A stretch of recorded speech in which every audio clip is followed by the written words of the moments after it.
What's up, people of YouTube? This is Troll here, bringing you guys another video to the channel, and today we're going to be discussing the Modern Warfare maps. So, breaking news as of this morning, the maps for Modern Warfare have been revealed. We have a decent amount of maps, and kind of depending on your perspective, you might be excited about the amount of maps we have, or kind of bummed out about it, and I'll go into those thoughts here in a minute. But we have separate maps for both the standard multiplayer, the ground war mode, and the 2v2 mode. I'm going to go over all of those maps. We know the names of them, etc. I'm going to give those all to you right now. So to start, we're going to talk about the gunfight maps. So the 2v2 gunfight, as you guys probably know, is that alpha that we got at the, I don't remember if it was the end of July or end of August or beginning of September. I can't really remember now, but the 2v2 maps that we have so far, it looks like we have 7 total that are going to be there at launch, are Hill, King, King Knight,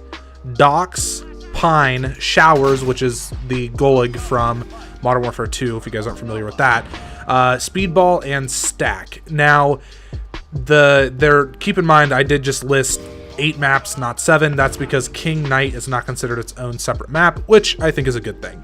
So those are the gunfight maps that we have confirmed as of right now. Let me know if you guys are excited about that. I'm a little bit bummed out that we didn't get a larger variety of 2v2 maps. I really feel like they could have done a total of 10, and I think that would have been solid, but it's whatever. It's not a huge deal.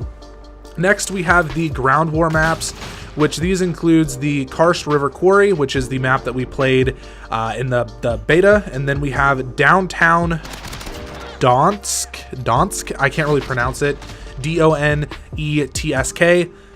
It's kind of a weird name, not really sure what that means, but I picture some sort of a downtown urban area, could be really cool.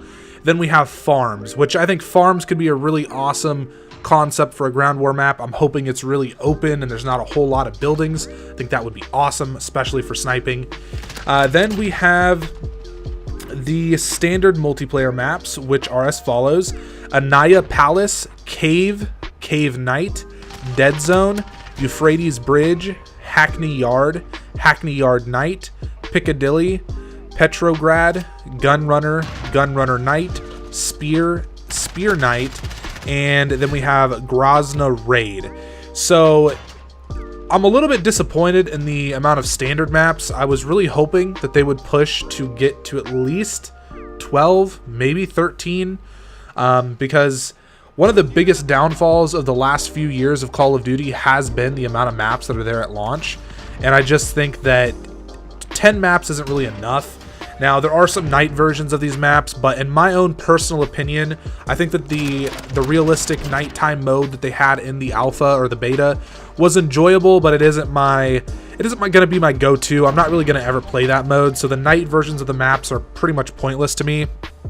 So I just think they could have done a little bit more with the standard multiplayer maps, and then I also feel like they could have done a little bit more for the ground war maps. Now, I'm not going to hate too much on the ground war side of things because those are really massive maps, and I'm sure that they took a lot of time and a lot of work to get those maps to where they wanted them, let alone having multiple.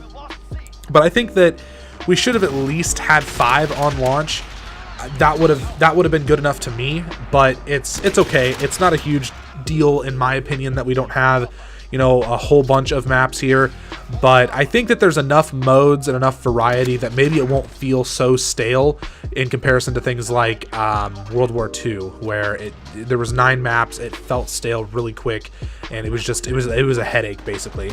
Now, there is some other news in regards to the maps. The Gaming Revolution did mention that they are working on a lot of maps that are in development, such as Rust and things like that they're going to be pushing out as DLC maps later down the line. And thankfully, we don't have to worry about the season pass or paying for maps or anything like that.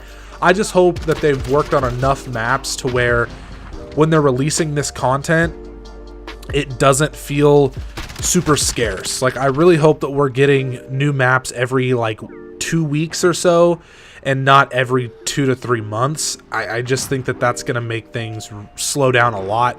I've made videos talking about my opinions on these kinds of things, and I don't want to repeat myself. But anyways, guys, I just wanted to make this video to let you guys know the changes, the information that we have in regards to Modern Warfare and the maps we're going to see at launch. If you guys are excited about this, if you're bummed about this, if this isn't enough, let me know down in the comment section. If you enjoyed the video, if you're new to my content, hit the like button, subscribe, and deuces.